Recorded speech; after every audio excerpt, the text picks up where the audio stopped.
मुश्किलात तो हुकूमत की कोई नहीं ख़त्म होंगी जी। ये अगर कहा जाए कि मुश्किलात ख़त्म हो जाएंगी हुकूमत की, नहीं, मुश्किलात ख़त्म नहीं होंगी, क्योंकि रोज़ जनाब यहाँ पे कोई ना कोई मुश्किल खड़ी होती है हुकूमत के लिए। अगर नहीं भी खड़ी होती तो इंटेंशनली क्रिएट कर दी जाती है कि जनाब सिर्फ हम लोगों के लिए, ताकि हम लोग यहाँ पे डिस्कशन करते रहें और जनाब पीछे से जो काम करने वाले हैं जनाब पिछू होंदे रहन, असी आपड़े आ रहे लगे रहिए। इस दौरान या इस मौके पर अगर डेमोन्स्ट्रेशंस होंगे, ठीक है, और वो इफ़ दे टर्न अगली, इफ़ दे गो अगली, तो देखिए मैसेज क्या जाएगा, एक मैसेज गलत जाएगा। मैं ये नहीं कह रहा कि पीटीआई एहतजाज ना करे, बिल्कुल करे, लेकिन एट दिस पर्टिकुलर स्टेज अगर किया जाएगा और अगर सिचुएशन ख़राब हो जाती है या हाथ से निकल जाती है तो it will send a wrong signal, और पाकिस्तान के लिए बड़ा इंपॉर्टेंट है शंघाई कॉर्पोरेशन। तो इसको ज़रा जहन में रख लें। बाकी पीटीआई ज़रूर एहतजाज करे, जिस तरीके से करना चाहती है करे। हमारे साथ मौजूद हैं तज्ज़ियाकार राशिद साहब। Thank you so much for joining सुनो पाकिस्तान। राना साहब, ये बताइएगा कि सुप्रीम कोर्ट की जानिब से 63 नजर सानी केस से मुतालिक बड़ा फैसला आ गया है। फैसले की टाइमिंग को अहम करार दिया जा रहा है क्योंकि हुकूमत आइंदा दिनों में एक अहम आईनी तरमीम करने जा रही है। क्या फैसले की टाइमिंग पर जो एतराज़ात सामने आ रहे हैं वो आपके नज़दीक दुरुस्त हैं? देखें, आईब्रोज तो रेज हुई हैं, और आईब्रोज इसलिए रेज हुई हैं कि सिर्फ और सिर्फ टाइमिंग का मसला था। और कुछ ही दिनों पहले की बात है, कोई भी इतना लंबा अरसा भी नहीं गुजरा, कि एक पुश की जा रही थी एक यहाँ पे constitutional amendment, and that too was in a haphazard way. अब ये हैप-हैज़र्ड तरीके से अगर चीज़ें होंगी तो क्वेश्चन मार्क्स तो खड़े हो जाते हैं, आईब्रोज भी रेज हो जाती है, बिल्कुल। But at the very same time constitutional amendments तो होनी है। और अगर थोड़ा सा इससे भी पीछे अगर हम चले जाएं तो आप देखें कि लॉ मिनिस्टर साहब जो थे वो उठ के चले गए थे जनाब यहाँ पे सुप्रीम कोर्ट चले गए थे, let me put it this way. तो जब सुप्रीम कोर्ट गए थे तो सुप्रीम कोर्ट में जाके उन्होंने शेयर की थी बातें, और शेयर ये की थी कि जनाब हम जुडिशियल रिफॉर्म्स लेके आना चाहते हैं और लेके आ रहे हैं। ठीक है। अच्छा, उस जुडिशियल रिफॉर्म्स की बात करने के बाद आपने देखा कि एक फैसला आ गया जिस पे बड़ी तनकीद भी हुई। हुकूमत के जो सर्कल्स हैं उन्होंने बड़ी तनकीद की। उन्होंने तनकीद ये की जनाब के फैसला जो है वो पीटीआई की फेवर में चला गया।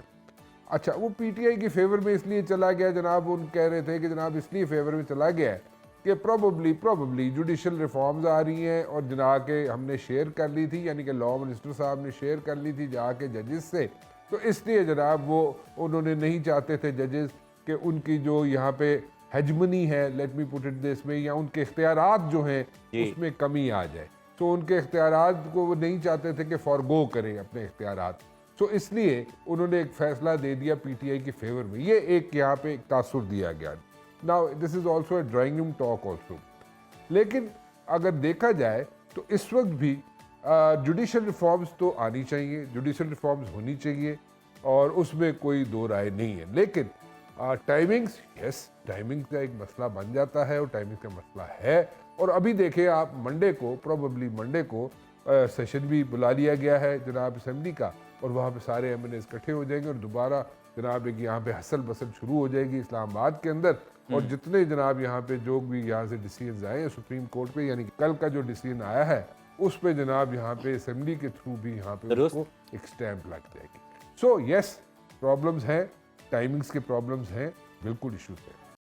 मुबशिर साहब, ज़रा इस पर भी अपनी राय दीजिए कि आपको नहीं लगता सुप्रीम कोर्ट के फैसले के बाद मुल्क में हॉर्स ट्रेडिंग और फ्लोर क्रॉसिंग का कल्चर फ़रोग पाएगा और पार्लिमानी निज़ाम मज़ीद तबाही की तरफ जा सकता है? देखिए जी, पार्लिमानी निज़ाम की अगर मैं बात करूं तो हम इसके जनाब कस्बे भी खाते हैं, हम जनाब कोशिश भी करते हैं, जुस्तजू भी करते हैं, और कहते हैं जनाब के पार्लिमानी निज़ाम जनाब चलता रहना चाहिए। और यहाँ पे स्टेटमेंट्स भी बड़ी बड़ी आती है लीडरों की। But at the very same time अगर हम देखें तो पार्लिमानी निज़ाम जो है उससे ट्रिकल डाउन इफ़ेक्ट्स नहीं हो रहे, आम आदमी को उससे रिलीफ नहीं मिल रहा। ये सब जो आपको देख रहे हैं यहाँ पे, और ये सब मीडिया में देख रहे हैं, प्रिंट हो, इलेक्ट्रॉनिक हो, या फॉर दैट मैटर यहाँ पे, खैर मैं सोशल की तो बात नहीं करूँगा, सोशल मीडिया की, लेकिन एनीवेज तो सोशल मीडिया की बात नहीं करना चाहता, इंटेंशनली नहीं करना चाहता, कि there are multiple reasons for that, but anyways the point is कि जो यहाँ पे ट्रिकल डाउन इफेक्ट्स होने चाहिए, आवाम को जो रिलीफ मिलना चाहिए पार्लिमानी निज़ाम से जी वो उसको नहीं मिल रहा। सो अगर पार्लिमानी निज़ाम में अगर ये कहा जाए कि डिलीवर नहीं कर रहा और वहाँ पे मज़ीद हॉर्स ट्रेडिंग हो जाएगी या वहाँ पे जनाब मज़ीद ये इश्यूज खड़े हो जाएंगे, तो वो दैट इज़ फॉर श्योर वो होना ही होना है, ठीक है। और उसमें कोई फ़र्क नहीं पड़ना, ठीक है इंज ही होना है कि जनाब इधर उधर चले जाओ, उधर इंज चले आओ, इधर आ जाओ, तो जनाब जेड़ी दिहाड़ लानी है ला लो। लेकिन then again this is no way, इस तरह स्टेट्स चलती नहीं है, इस तरह मतलब कि लॉन्ग रन में नहीं चलती स्टेट्स। और ये लॉन्ग रन जो है ना रिलेशनशिप जो होता है पार्लियामेंट का विद द मासेस, वो ऐसा जो है डेवलप नहीं होता और लोग डिसहार्ट हो जाते हैं, अवाम डिसहार्ट हो जाते हैं, पार्लिमानी निज़ाम से डिसहार्ट हो जाते हैं, पॉलिटिशियन ठीक। से डिसहार्ट हो जाते हैं। और फिर अल्टीमेटली क्या होता है, फिर वो यही होता है, फिर वो जो जनाब कहते हैं लीडर ने उसी मनना ही नहीं है और इसी आप ही जनाब साहब फैसले कराएंगे, अवाम बाहर निकल आती है। जब अवाम बाहर निकल आए और लीडरों के बगैर निकल आए तो वो एक सिचुएशन बन जाती है कि उनको लीड करने वाला कोई नहीं होता ना, उनको लेके चलने वाला कोई नहीं होता, वो फिर जिधर दिल करता है चल पड़ते हैं। बिल्कुल, वो जब कोई dangerous लीड करने situation वाला होता ना हो मॉब ही रह जाता है। राणा साहब ये भी कहिएगा कि क्या सुप्रीम कोर्ट के फैसले के बाद आईनी तरमीम के रास्ते में जो हायल रुकावटें हैं और हुकूमत की जो मुश्किलात हैं कम होती नजर आ रही हैं? नहीं, मुश्किलात तो हुकूमत की कोई नहीं ख़त्म होंगी जी। ये अगर कहा जाए कि मुश्किलात ख़त्म हो जाएंगी हुकूमत की, नहीं, मुश्किलात ख़त्म नहीं होंगी, क्योंकि रोज़ जनाब यहाँ पे कोई ना कोई मुश्किल खड़ी होती है हुकूमत के लिए। अगर नहीं भी खड़ी होती तो इंटेंशनली क्रिएट कर दी जाती है कि जनाब सिर्फ हम लोगों के लिए, ताकि हम लोग यहाँ पे डिस्कशन करते रहें और जनाब पीछे से जो काम करने वाले हैं जनाब पिछू होंदे रहन, असी आपड़े आ रहे लगे रहिए, ठीक है ना जी। यानी कि मीडिया वाले अपनी जनाब यहाँ पे जनाब एनालिसिस देते रहे, अपनी रिपोर्टिंग करते रहे, अपने जनाब चक्कर में पड़े रहें, और अगर इशू ना भी हो तो उसको इशू बना दिया जाता है, और ताकि जनाब पिछू कोई और काम करना होता है। तो वो जो और जड़ा काम करना होता है उसमें 10 चीज़ें होती हैं, मैं उसकी डिटेल में क्या जाऊँ अब इस वक्त सुबह सुबह, तो अब उसको छोड़ दें। लेकिन एनीवेज इश्यूज होते हैं, इश्यूज जेन्युइन भी होते हैं लेकिन क्रिएटेड भी होते हैं। साहब जरा इस बारे में भी बताइए कि आज पीटीआई डी चौक इस्लामाबाद में एहतजाज करने जा रही है। मलेशियन वजीर आजम पाकिस्तान के दौरे पर हैं। 15 अक्टूबर को शंघाई ताउन तंजीम का सरबराही इजलास होने जा रहा है, तो क्या शंघाई ताउन तंजीम से पहले ये सियासी जो टकराव है इसका खात्मा हो पाएगा? देखें, एक बात ज़रा याद रखें, मैं ज़रा बात करना चाहूँगा इस वक्त, जी ये जो शंघाई कॉरपोरेशन है ना, उसका मैं बात करना चाहूँगा। देखें, उसको मैं उस तरफ लेके जाना चाहता हूँ। क्यों? वजह है उसकी। देखें, एहतजाज करें, ज़रूर करें, हर एक का राइट है, बिल्कुल करें, लेकिन इस वक्त जो है सिचुएशन ये है कि अगर मैं शंघाई कॉरपोरेशन की बात करूँ तो देखें, पाकिस्तान शंघाई कॉरपोरेशन का पहले सिर्फ और सिर्फ यहाँ पे ऑब्जर्वर था। शंघाई कॉरपोरेशन में पाकिस्तान को एक मेंबरशिप मिल गई है, ठीक है। आपको याद होगा जब पिछला सेशन हुआ था शंघाई कॉरपोरेशन का, जब सब लोग मिले थे, तो ये जनाब इंडिया में हुआ था। तो बिलावल भुट्टो जरदारी जो है वो जाके वहाँ पे जाके उसमें शामिल हुए थे। डिस्पाइट ऑल द ऑड्स, कोई इतने अच्छे रिलेशन नहीं थे उस वक्त भी रोलर कोस्टर की तरह इंडिया के साथ रिलेशन चल रहे थे, लेकिन फिर भी बिलावल भुट्टो जरदारी वहाँ पे गए थे। अब मेंबर बन गया पाकिस्तान, पहले ऑब्जर्वर था, अब मेंबर बन गया जी। अच्छा, ये है क्या, ये सिचुएशन क्या, ये शंघाई कॉरपोरेशन है की है, पहले ये भी समझ लो। कई लोगों को हो सकता है ना समझ हो मेरी तरह, लेकिन मैं भी सीखा तो इससे सिखाने की कोशिश कर रहा हूँ। तो बात यह है कि जनाब शंघाई कॉरपोरेशन ये है कि आपको याद होगा किसी ज़माने में सार्क होता था। सार्क जो अब आप तो नाम ही नहीं सुनते ना, आप सार्क ख़त्म हो गया, पता नहीं किधर चला गया, ख़त्म हो गया, फारग हो गया।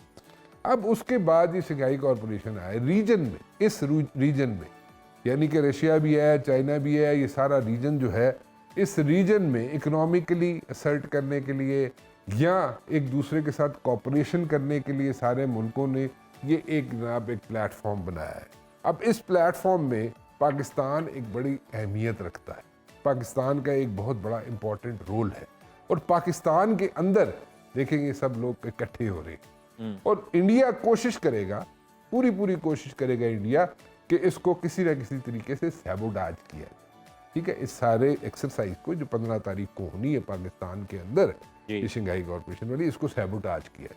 इंडिया पूरी कोशिश करेगा। अच्छा, वो उसके मल्टीपल तरीके हैं, किस तरीके से इसको सैबोटाज करना चाहता है इंडिया, वो उसमें भी मेरे ख्याल में अब तो लोग काफ़ी सियाने हो गए, उनको पता चल गया कैसे इंडिया सैबोटाज करता है चीज़ें। बट एनीवेज ये एक टग ऑफ वॉर है बिटवीन इंडिया एंड पाकिस्तान, ये जारी रहेगी। और we hope, we are keeping our fingers crossed on this one कि अल्लाह करे ये ख़त्म हो जाए किसी स्टेज पे जाके, because the people of India and Pakistan they do like each other. But then again यहाँ पे हुकूमतों के इश्यूज डिफरेंट हैं, उन्होंने एक स्टैंस लिया होता है, उस पर फिक्सेशन हुई है उनकी और उसी पे रहते हैं वो। बट एनीवेज तो बताने का मकसद ये था कि ये बड़ा इंपॉर्टेंट इवेंट है जो पाकिस्तान में होने जा रहा है। अब इस दौरान या इस मौके पर अगर डेमोन्स्ट्रेशंस होंगे, ठीक है, और वो इफ़ दे टर्न अगली, इफ़ दे गो अगली, तो देखिए मैसेज क्या जाएगा, एक मैसेज गलत जाएगा। मैं ये नहीं कह रहा कि पीटीआई एहतजाज ना करे, बिल्कुल करे, लेकिन एट दिस पर्टिकुलर स्टेज अगर किया जाएगा और अगर सिचुएशन ख़राब हो जाती है या हाथ से निकल जाती है तो it will send a wrong signal, और पाकिस्तान के लिए बड़ा इंपॉर्टेंट है शंघाई कॉर्पोरेशन। तो इसको ज़रा जहन में रख लें। बाकी पीटीआई ज़रूर एहतजाज करे, जिस तरीके से करना चाहती है करे, पीसफुल करती है एहतजाज या सड़कों पे निकल के करती है, जो भी मॉडस ऑपरेंडी है पीटीआई का, we don't care about that. लेकिन एहतजाज कर सकती है पीटीआई, करना चाहिए पीटीआई को एहतजाज। टाइमिंग, जैसे मैंने टाइमिंग का जिक्र किया था ना फैसले का, जो सुप्रीम कोर्ट के फैसला हुआ उसकी टाइमिंग का जैसे मैंने जिक्र किया था, यहाँ पे भी टाइमिंग का इशू, तो टाइमिंग बड़ी इंपॉर्टेंट है। देखिए मलेशियन प्राइम मिनिस्टर आया हुआ है, वो भी यहाँ पे बैठा हुआ है, ठीक है, so it sends a wrong signal, ठीक है। मैं फिर दोबारा रिपीट करूँगा, पीटीआई का एहतजाज बनता है, एहतजाज ज़रूर करे, टाइमिंग अपने जोड़े आगे पीछे कर ले तो मेरे ख्याल में कोई हर्ज नहीं, कोई फ़र्क नहीं पड़ता। एहतजाज तो राना साहब वो ज़रूर करें, लेकिन वज़ीर दाखिला ने भी पीटीआई को ये खबरदार किया है कि इस्लामाबाद में दफ़ा 144 नाफिज है और अगर खिलाफ वर्जी की गई तो हम सख्त एक्शन लेंगे। तो हुकूमत का सर मुमकिन एक्शन क्या हो सकता है आपकी नज़र में? हुकूमत का सख्त एक्शन की होना है, दफ़ा 144 लगी हुई है तो जनाब 2-4 बंदे तो ज़्यादा बंदे इकट्ठे नहीं हो सकते, तो सख्त एक्शन की होता है तो फड़ लो, कुटो पीटीआई वाले नूं फड़ के, ਜਿਹੜਾ एहतजाज करन निकलेगा उन्होंने फड़नगे कुटनगे परते दे देंगे, यही होता है सख्त जो है इक़दाम। और क्या सख्त इक़दाम होता है, यही होगा और क्या।